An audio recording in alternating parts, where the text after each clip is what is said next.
오늘 말씀은 누가복음 18장 35절부터 끝절 43절까지입니다.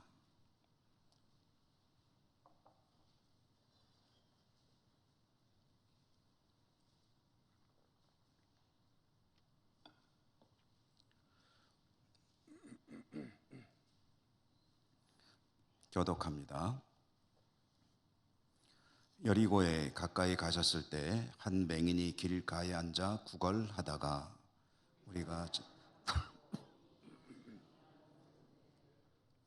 그들이 나사렛 예수께서 지나가신다 하니 맹인이 외쳐 이르되 예수여 나를 불쌍히 여기소서 하거늘 앞서가는 자들이 그를 꾸짖어 잠잠하라 하되 그가 더욱 크게 소리질러 다윗의 자손이여 나를 불쌍히 여기소서 하는지라.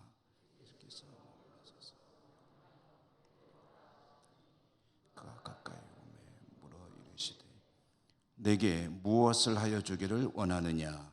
이르되 주여 보기를 원하나이다. 그래서 그에게 이르시되 내 믿음이 너를 구원하느니라 하시매 곧 보게 되어 하나님께 영광을 돌리며 예수를 따르니 백성이 다 이를 보고 하나님을 찬양하니라. 아멘. 오늘도 주님 은혜가 함께 하시기를 기원합니다. 누가복음을 중심으로 신약 성경 읽기를 시작했고 오늘은 이제 71번째 71번째라고 해야 맞죠? 71번째로 오늘 본문의 말씀을 읽었습니다. 누가복음의 전체 구조를 놓고 볼 때 주님은 지금 갈릴리를 떠나서 예루살렘으로 이동 중에 계시다 하는 것을 계속 말씀드렸죠. 예루살렘으로 가시는 중에 그 도중에 참 많은 일들이 일어났고 그 일들을 통해서 주시는 하나님의 메시지가 있고 또 그 일들과 관련해서 주님께서 주시는 교훈들도 있습니다. 오늘 말씀은 주님께서 여리고라고 하는 도시에 거의 당도했을 때 일어난 이야기를 들려주는데요. 주님께서 예루살렘으로 가는 도중이라고 했는데 갈릴리에서 예루살렘이 포함되어 있는 유대 땅으로 가는 길은 크게 두 가지 길이 있다 하는 것을 전에 지도를 통해서 한번 보여드렸죠. 그래서 갈릴리는 북쪽에 있고 유다는 갈릴리보다는 남쪽에 있으니까 쭉 직선으로 가는 도로가 있고 요단강을 건너서 오른쪽으로 빙 돌아가는 길이 있는데 직선으로 가는 도로보다는 경건한 유대인들은 요단강을 건너 빙 둘러가는 길을 선호했습니다. 왜냐하면 사마리아를 통과하지 않고 갈 수 있기 때문입니다. 예수님께서 오늘 여리고에 당도에 있다라고 하는 말씀은 중앙도로로 가로질러 사마리아를 지나가는 길로 가지 않으시고 요단강을 둘러 우회하여 가시는 길을 택하셨다. 왜냐하면 중앙 산악지대의 길로 가게 되면 여리고를 지나가지 않거든요. 그런데 요단강을 건너서 요단강 동쪽으로 빙 돌아오는 길로 오게 되면 이제 여리고를 지나게 되어 있습니다. 주님께서 여리고라는 이제 도시에 거의 당도했을 때 일어난 일이다라는 이야기인데요. 이제 여리고가 거의 보이는 데까지 왔을 때 주님은 한 시각장애인과 이제 만나게 되는 겁니다. 그 시각장애인은 여리고로 들어가는 그 길가에 앉아서 구걸하는 사람이었다. 이 사람의 이름을 마가복음에서는 바디메오라고 밝히고 있습니다. 그런데 누가복음에서는 그 이름이 밝혀지지 않고 있습니다. 그러나 여리고에서 한 시각장애인을 고쳤다라고 하니까 이제 그 바디메오 일것으로 이제 보는 거죠.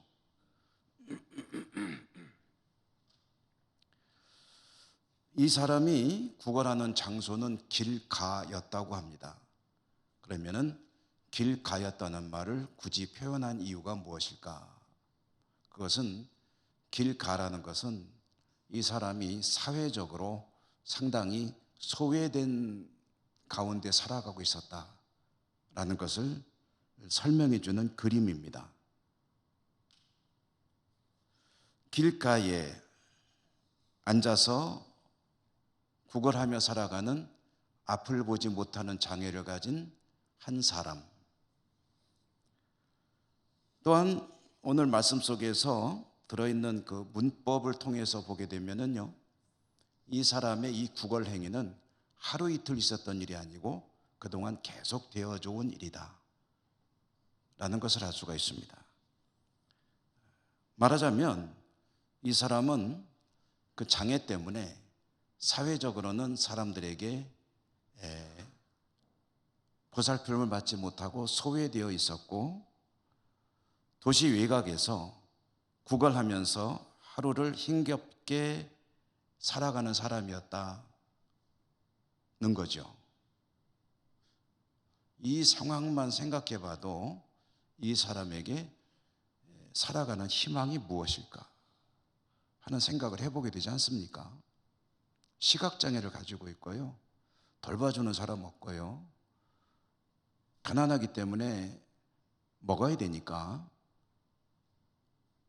사람들로부터 그런 면에서도 배려를 받지 못하고 마을 바깥에서 길가에서 외롭게 앉아서 지나가는 사람들의 동정과 자비를 구하고 있는 사람. 이 사람이 이 날도 그곳에 앉아서 구걸을 하고 있었다. 그런데 이날은 이 사람이 눈이 안 보이니까 이제 보지는 못하죠. 하지만 주변 상황으로 느낄 수는 있죠. 그러니까 다른 때하고는 좀 뭐가 다르구나 하는 것을 느낀 겁니다. 왜 이렇게 사람들 발자국 소리가 많고 뭔가 좀 바빠 보이지? 그래서 누군지는 모르지만 누군가가 지나가고 있다고 생각될 때 큰 소리로 물어봤죠. 여보시오, 지금 왜 그렇게 들 북적거리는 겁니까? 무슨 일이 있습니까? 하고 물은 겁니다. 그러자 그 사람이 대답을 해줬죠. 나사렛 선지자 예수께서 지나가시는 중이다. 나사렛 선지자 예수께서 지나가시는 중이다 라는 대답을 들었을 때 이 사람은 지체 없이 소리 지릅니다. 다윗의 자손이여, 다윗의 자손이신 예수시여, 나를 불쌍히 여기소서. 다윗의 자손이신 예수님, 저 좀 불쌍히 여겨 주십시오 라고 이 사람이 외쳤을 때 이 행렬에 앞장서 가던 사람이 꾸짖었다고 합니다. 그러니까 이제 예수님 행렬이 앞에 가는 사람이 있고 예수님 계시고 또 그 뒤에 다른 사람도 있었겠죠. 그러니까 이제 그 앞을 지나갈 때였던 것 같아요. 시끄럽다 하고 이제 제지를 시킨 거죠. 꾸짖으면서 조용히 해라. 그런데 이 사람은 제지를 받으니까 더 큰 소리로 외쳤다고 합니다. 다윗의 자손이신 예수님, 저를 불쌍히 여겨 주십시오 라고 큰 소리로 외쳤습니다. 여기서 이 사람이 주님을 부르는 호칭을 한번 생각해 보겠습니다. 다윗의 자손 예수님. 다윗의 자손이라고 주님을 불렀는데요, 유대인들에게 다윗의 자손이라는 이 호칭은 어떤 의미냐면은 메시아라는 의미로 쓰여지는 용어입니다. 거의 대부분 다윗의 아들, 다윗의 후손, 다윗의 자손 이라고 성경에 나오는 말은 거의 다 메시아를 지칭하는 용어다.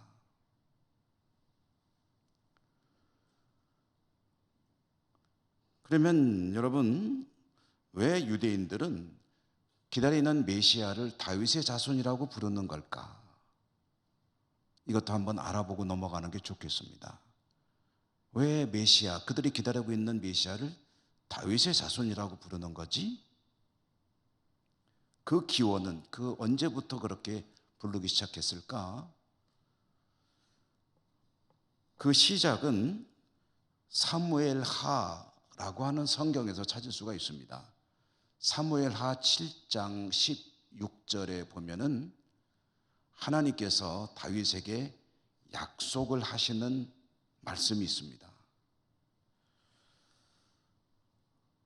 다윗이 이스라엘의 왕이 됐잖아요. 사울이 이제 죽고 다윗이 왕이 됐을 때 하나님은 다윗에게 이렇게 약속을 하셨습니다. 내 집과 내 나라가 내 앞에서 영원히 보존되고 내 왕위가 영원히 견고하리라. 말이 좀 길죠. 좀 짧게 줄이면 너와 네 후손의 왕위를 내가 지켜주겠다, 영원토록. 조금 더 쉽게 말하면 네 왕자리 계속 영원토록 이어질 거야. 내가 그렇게 지켜줄 거야 라는 약속을 하신 겁니다. 너로부터 시작해서 네 후손에게까지 왕의 자리는 계속 이어질 것이다. 하나님께서 다윗에게 주신 이 약속을요, 그래서 부르는 호칭이 있는데 뭐라고 그러냐면 다윗 언약이라고 부릅니다. 다윗 언약. 하나님께서 다윗에게 주신 언약. 다윗의 왕위가 영원히 견고하리라. 이것은 엄청난 약속이죠. 세계 역사를 통틀어서 영원했던 왕조는 없습니다. 길면은 수백 년, 신라 같은 경우에 1000년 신라라고 하죠.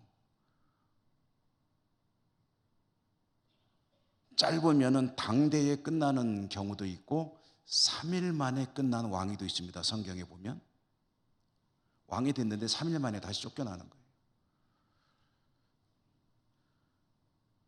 그런데 다윗에게는 하나님께서 다른 이도 아니고 전능하신 하나님께서 너와 내 후손의 왕위를 내가 영원하기까지 지켜주겠다라고 말씀을 하시니까 이보다 더 엄청난 약속이 어디 있겠습니까?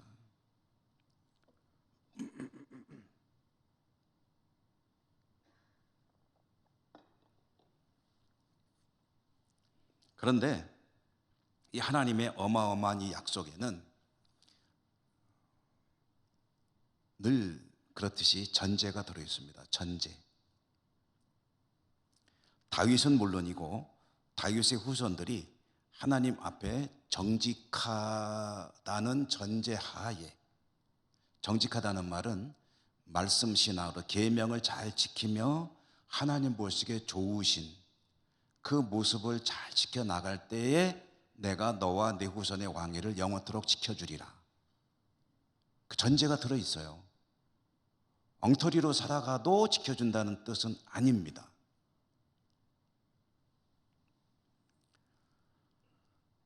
그러므로 다윗과 그 후손들이 하나님의 말씀에 투철한 신앙을 살아갈 수만 있다면 다윗 왕국은 반석 위에 든든히 서서 영원까지 이어질 수 있을 것이다 라는 거죠. 그런데 그 뒤에 어떻게 됐느냐? 중요한 거는 이제 역사죠, 역사. 다윗에게 하나님께서 그 약속을 주시고 약 한 400년, 400년 조금 더 지나서 다윗의 왕국은 완전히 멸망당해 버렸죠. 그 이유가 뭐냐면 하나님이 약속을 안 지키신 거냐? 하나님은 약속 그대로 지키셨습니다.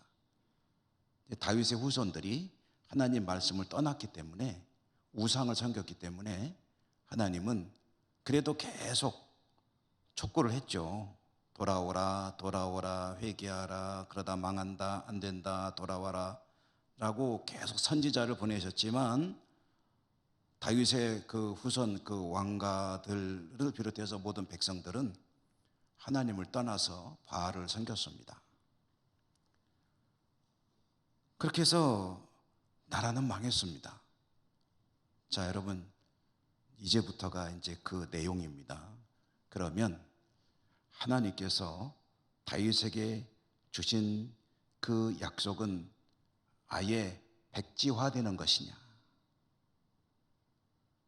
폐기 처분되는 것이냐.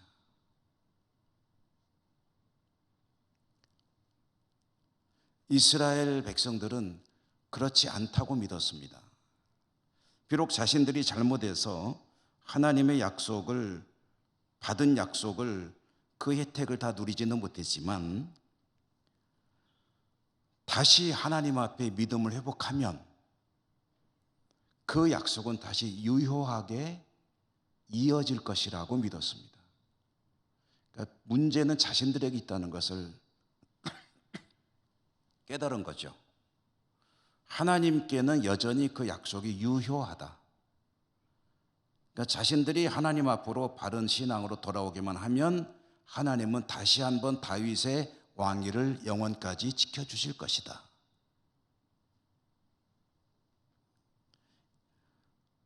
자신들이 믿음을 회복하기만 하면 하나님은 다시 한번 잃어버린 이스라엘의 영광을 회복시켜 줄 것이다. 누구를 통해서? 다윗 왕가의 후손을 통해서. 이렇게 그들은 믿었습니다. 지금은 없어진 나라이지만 하나님 앞에 우리가 믿음을 다시 회복할 수만 있다면 하나님께서 그 약속을 다시 되살리셔가지고 다윗의 후손 가운데 우리를 위해서 한 임금을 보내주실 것이요, 그 임금은 다시 다윗 시대의 영광을 재현하게 되리라. 그리고 우리가 믿음을 지키기만 한다면 역시 그 왕위는 영원하리라. 그러니까 이 다윗 언약이 폐기 처분된 게 아니고 여전히 살아있다고 느끼고 있는 거죠. 그러므로 그들이 기다리는 사람 메시아는 다윗의 후손인 겁니다. 그 하나님의 다윗 언약 가운데 메시아는 다윗의 자손이라는 그 내용이 들어있는 거죠. 그런데 나사렛 예수라고 하는 선지자가 다윗의 혈통이라는 것이 알려졌고 베들레헴 사람이고 거기다가 그의 능력이 어마어마하다는 것이 사방에 쫙 퍼졌고 수많은 군중들이 그를 추종하고 있고 그를 메시아라고 믿고 있기 때문에 이거는 시각장애인도 들어서 알고 있는 거예요. 그 우리의 메시아 되시는 나사렛 예수, 능력이 많으신 그 양반이 지금 내 앞을 지나가고 있다. 그러니까 메시아를 향해서 그는 외치는 거예요. 다윗의 자손 예수님이시여, 저를 불쌍히 여기십시오. 구원해 달라는 거죠. 이 사람에게 지금 이 순간은 상황 판단이 빨라야 돼요, 여러분. 그 순간을 놓치면은 기회는 다시는 안 올지도 모릅니다. 잘 잡아야 됩니다. 그리스 로마 신화에 나오는 시간의 신이 있습니다. 시간의 신. 시간의 신 가운데는 크로노스라고 하는 신이 있고 카이로스라고 하는 신이 있습니다. 이 카이로스라고 하는 신이 기회라는 뜻입니다. 이 카이로스에게는요, 카이로스는 생긴 게 괴상하게 생겼어요. 어떻게 생겼냐면 얼굴은 잘 모르겠는데 머리털이 괴상하게 났어요. 우리는 머리가 앞에는 좀 이렇게 비교적 없고 뒤로 이렇게 났잖아요. 근데 이 카이로스는 머리털이 앞쪽으로 났어요. 가지고 머리를 이렇게 난 머리를 옛날에 몽골 사람들 그걸 뭐라 그러죠? 무슨 발이라고 그러지 그걸? 변발. 예, 변발. 이렇게 따가지고 착 하고 있는. 딴 데는 밀고 고기만 따가지고 이렇게 하는 그 머리. 카이로스라고 하는 신이 말이죠. 기회의 신인데 머리가 앞으로만 이렇게 쫙 나 있는 거예요. 그걸 땄다고 생각을 해요, 그냥.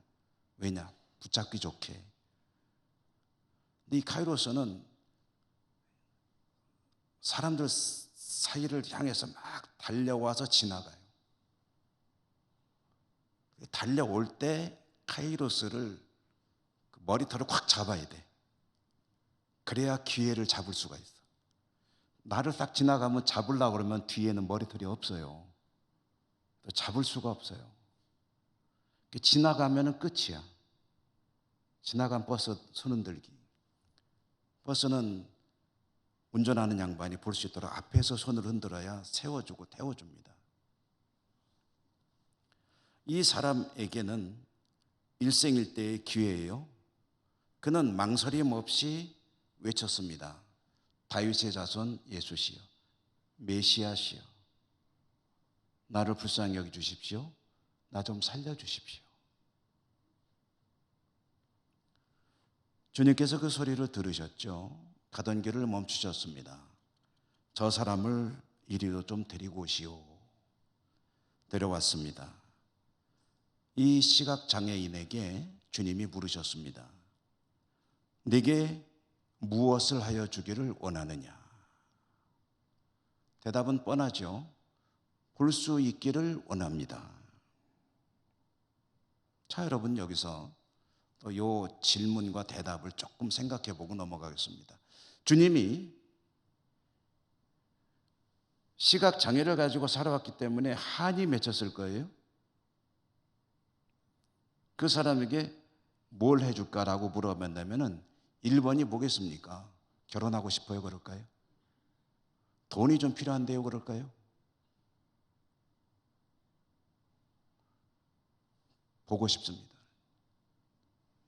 눈을 뜨기를 원합니다.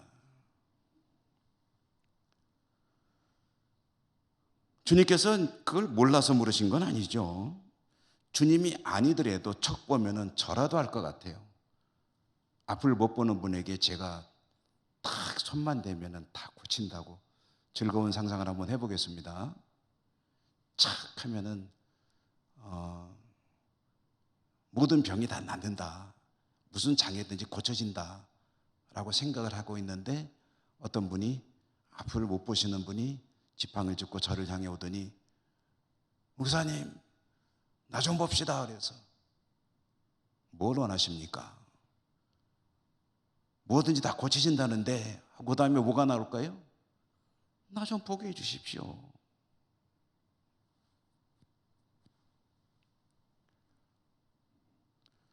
그런데 그 사람을 보고 주님께서 무엇을 원하는가라고 물어봤다면 이거는 몰라서 물어본 게 아니에요. 왜 물어봤을까요?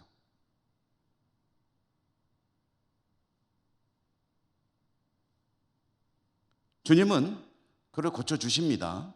고쳐주실 겁니다. 그렇기 때문에 다가올 때 그냥 안 물어봐도 되고 아이고 장애를 가지고 살아가고 있구만 이리 오시게 내가 고쳐주겠네 하고서 고쳐주셔도 되죠. 네, 무엇을 원하느냐라고 물어봤고 보기를 원합니다라고 주님과 이 사람이 질문하고 대답을 했습니다. 여기에 들어있는 주님의 의도가 있는데요. 그것은 이 광경이 모든 사람들에게 보여지고 또 전해지기를 원하시는 겁니다. 말하자면은 공식화, 공개화 또는 뭐라 그래야 되나요? 일종의 공개 행사처럼 무엇을 원하는가? 보기를 원합니다. 그래, 보게 해주마. 이렇게 되는 거죠. 그냥 은근슬쩍 조용히 사실 미덕이라는 측면에서 보면은 소문 안 나게 잘난 척할 거 없이 고쳐주는 게 더 더 왠지 덕스러워 보이죠. 근데 주님은 그렇게 안 하세요. 무엇을 원하는가? 보기를 원합니다. 고쳐주시는 거예요. 왜 그러시느냐? 이 광경이 이 사람에게뿐 아니라 모든 사람들에게 공유되기를 원하시는 겁니다. 보기를 원합니다 라고 외쳤을 때 이 광경, 이 질문과 대답 때문에 주위를 따르던 사람들이 다 호기심을 가지고 쳐다봤을 거예요. 야, 가만히 있어봐라. 저 나사렛 선지자가 능력이 많다는데 정말로 소문대로 안 못 보는 저 사람 장애를 고쳐주는 거 한번 확인해보자 하고서 이제 눈 동그랗게 뜨고 다 쳐다보겠죠.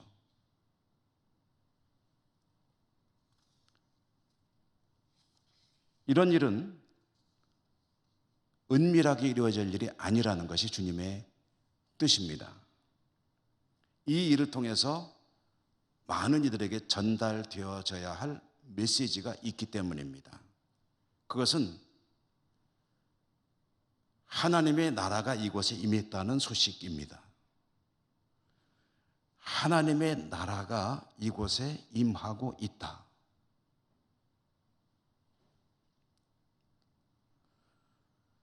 하나님의 나라를 다른 말로 하면은요, 이렇게 바꿔볼 수 있습니다.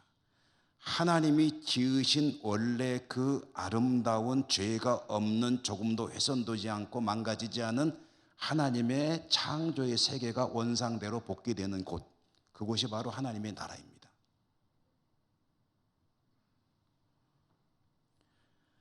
그게 이제 사람에게 적용해 본다면, 여러분, 이 사람에게 하나님의 창조의 세계가 회복된다는 것은 무슨 얘기가 되겠습니까? 이 사람에게서 원래 있어야 하는데 현재 가지고 있지 못한 그것이 회복돼야 된다는 뜻입니다. 이 사람에게는 시력이 있는 게 하나님의 창조 질서예요. 근데 하나님이 지으신 그 아름다운, 하나님 보시기에 좋았던 그 모습 가운데서 시력이라는 것을 상실했는데, 하나님의 통치가 이루어질 때 거기에서 그 회복의 역사가 있게 된다. 여러분, 주님의 중요한 사역 중에 가시는 곳에서 귀신이 쫓겨가고 병자들이 치료를 받고 문제가 해결되고 배고픔이 사라지고 심지어 죽은 자가 살아나고 하는 이런 모든 것들이 가지고 있는 하나의 큰 카테고리, 어디에 속하는 특징이냐면은 하나님이 지으신 원래의 세계가 그런 곳이다라는 겁니다. 하나님의 나라가 완성이 안 됐습니다. 지금 가고 있지만 주님이 오심으로 하나님 나라가 그곳에 시작이 되고 있기 때문에 먼저 일어나는 일은 병자에게서 병이 사라지고 장애가 고쳐지고 귀신이 떠나가고 하나님의 뜻이 이루어지고, 이것은 주님 때로부터 지금까지 진행이 계속되고 있어요. 아직 완성이 안 됐습니다. 완성되는 하나님의 나라에서는 하나님이 지으시지 않은 모든 악한 것들은 이제 사라지게 되는 거죠. 여러분, 어디 아프신 데 있으세요? 뭐 고쳐지면 좋고, 저도 여러분 걱정 많이 하셔서 죄송합니다. 좀 이제 콜록콜록하고 밤에 잠을 잘 못 자가지고 밤이 되면은 좀 기침이 심해지고 해서 잠을 거의 못 자고 그럴 때도 있고 그런데 목은 좀 많이 회복이 됐습니다. 그런데 이 저의 고질 중에 하나인 것 같아요. 이걸 이제 제가 사는 동안에는 아마 고치기 어떨지 모르겠어요. 근데 이제 하나님 나라, 완성된 하나님 나라에서 이런 거 없습니다. 여러분, 고혈압 있으십니까? 하나님 나라에서는 혈압약 안 드십니다. 고지혈증, 당뇨, 축농증, 무좀, 뭐든지 하나님의 나라에 하나님 원래 지으신 아름다운 모습을 훼손시키는 것은 다 사라집니다. 눈물이 사라지고 고통이 사라지고 질병이 사라지고 다시는 죽는 것이 없고. 왜요? 원래 하나님이 그렇게 지어 놓으셨기 때문에. 근데 지금은 그 완성을 향해서 가는 역사의 중간이에요. 완성이 되면 주님이 다시 오시고, 그러면 죽은 자가 부활하고 살아있는 자는 산채로 변화되고, 그래서 하나님의 세계가 완성이 되면 거기에는 모든 사라지는 것들, 그것 때문에 지금 우리가 고통받고 있는 거예요. 우리 권사님 기도하시면서 전쟁을 하나님이 잠재워 주시고 평화가 이루어지길 원합니다. 하나님의 샬롬이 언제 가능하냐 하면은 하나님의 나라가 완성이 될 때. 하나님의 샬롬은 뭐예요? 어린아이가 사자와 함께 독사의 굴에 손을 넣어도 해함이 없겠고,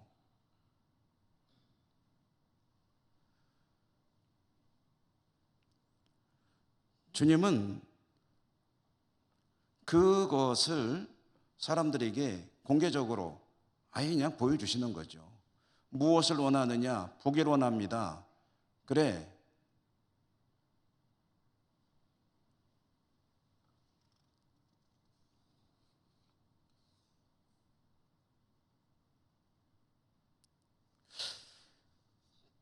이렇게 공개적으로 하시는 그 장면들은 성경 곳곳에서 많이 보입니다. 복음서에 보면, 예를 들어 하나만 더 들어볼까요? 네 친구가 중풍병자를 데리고 왔잖아요. 근데 들어가려고 하니까 주님이 계신 그 집에 들어갈 수가 없어요. 사람이 너무 많이 모여가지고 비비고 들어갈 틈이 없어요. 그래서 길이 없는 거예요. 그래서 어떻게 했죠? 지붕으로 올라갔죠. 지붕에 올라가서 뜻이 있는 곳에 길이 있다고. 어쨌든 그들은 지붕에 길을 냈습니다. 지붕을 뜯어낸 거죠. 다행히 우리나라 이 지붕들은 뜯어낼 수가 없습니다. 슬라브 어떻게 뜯어요? 이걸 뜯을까요? 업자 불러다가? 어떻게 뜯을 수가 없잖아요. 그런데 이스라엘의 주택은 지붕을요 두껍게 안 해요. 나무 가지 얼기설기 해놓고, 그리고 거기다 진흙을 슬쩍 바르거든요. 왜냐? 비가 별로 안 오기 때문에 그렇게 해놔도 충분해요. 그러니까 이렇게 막 좀 무슨 꼬챙이 같은 걸 막 해가지고 탁 뜯으면 이제 진흙은 막 떨어지겠죠, 실내로. 거기를 뜯어내고, 자칫 한번 무너져 내릴까봐 걱정이 돼요. 장정 5시 올라간 거잖아요. 잘못하면 무너질까봐 저는 이제 걱정이 되는데, 뭐 쓸데없는 걱정이죠. 어쨌든 뜯어가지고 거기로 들어 내렸어요. 그때 주님께서 척 보면 아시죠? 그럼 그냥 고쳐주시면 되잖아요. 근데 뭐라고 그러셨죠? 사람들이 다 쳐다보고 있는데 뭐라고 그러셨냐면,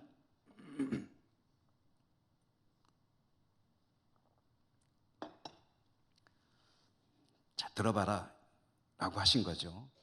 내 죄 사함을 받았다라고 말하는 것과 일어나 걸어가라라고 하는 말과 어느 쪽이 말하기가 쉽겠느냐? 제 질문 어렵지 않죠? 내 죄 사함을 받았다, 일어나 걸어가라, 두 가지 중에 어떤 말이 내가 부담 없이 할 수 있는 말이냐라는 뜻이죠.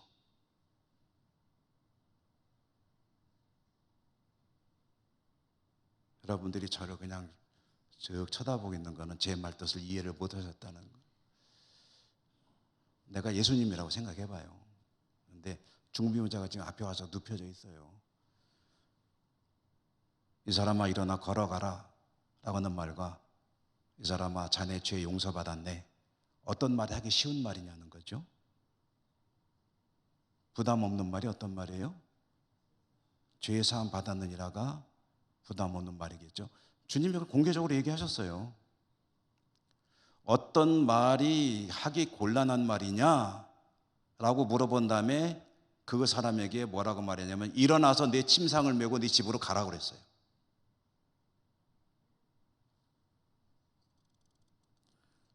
주님은 그곳에 하나님의 나라가 임하시는 것을 보여주시는 겁니다. 그런데 그냥 은근슬쩍 하지 않으셨어요. 남들에게 뭐 그렇게 티내고 하지 않으셨어요. 공개적으로 자, 봐라. 어떤 말이 더 쉬운 말이겠느냐?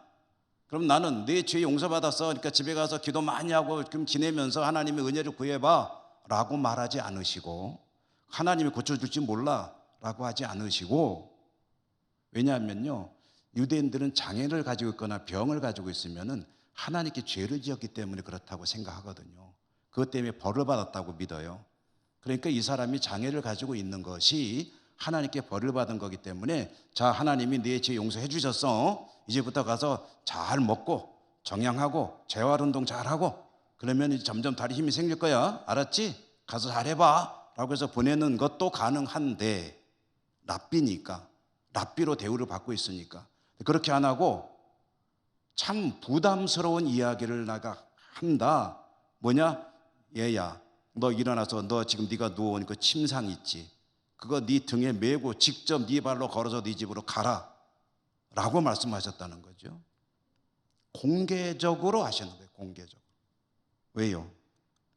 그곳에 하나님의 통치가 임하고 있다는 것을 보여주시는 겁니다.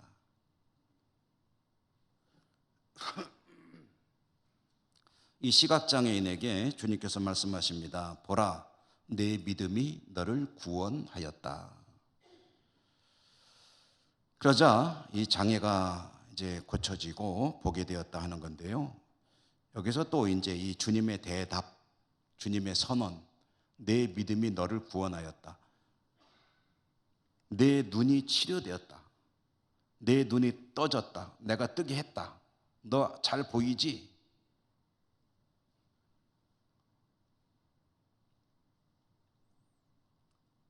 라고 하지 않으시고 내 믿음이 너를 구원하였다 라고 말씀하셨습니다. 이게 어떤 의미죠? 이 시각장애인은 장애가 고쳐졌을 뿐 아니라 구원도 받게 되었다는 이야기입니다. 이런 걸 뭐라 그러죠? 일석이조, 일거양득. 또 뭐 없나?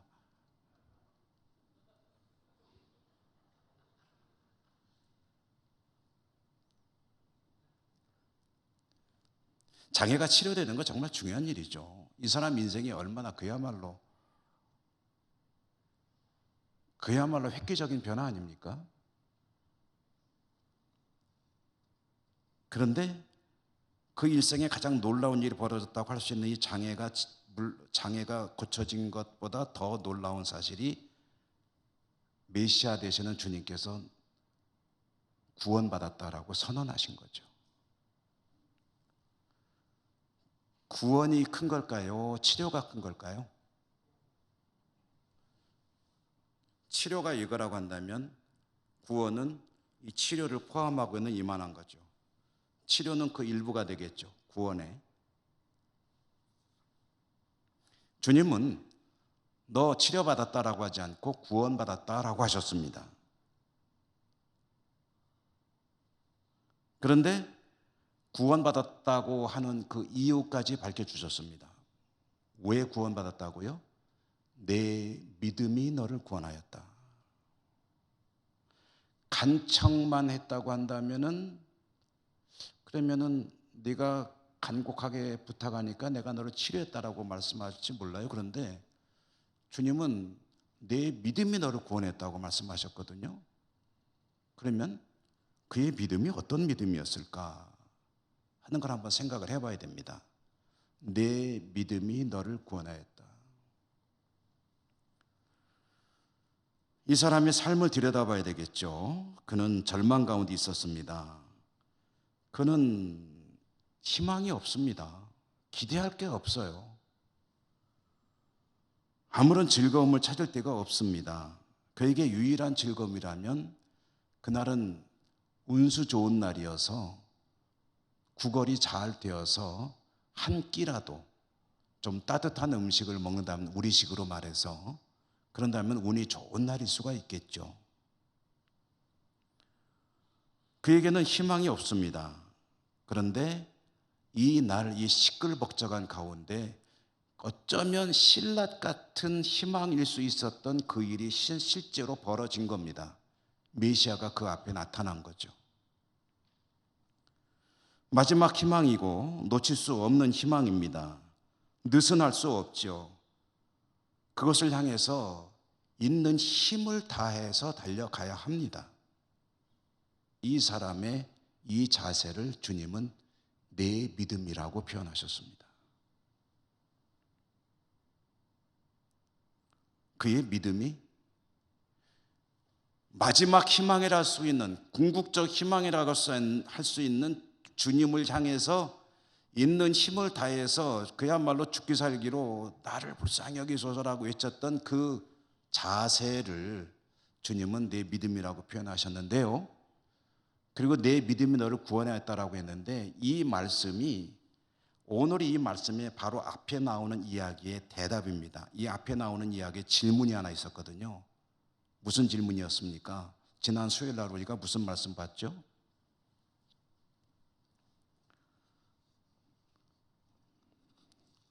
지난 수요일 날 무슨 설교했는지 저도 생각 안 날 때가 있어요.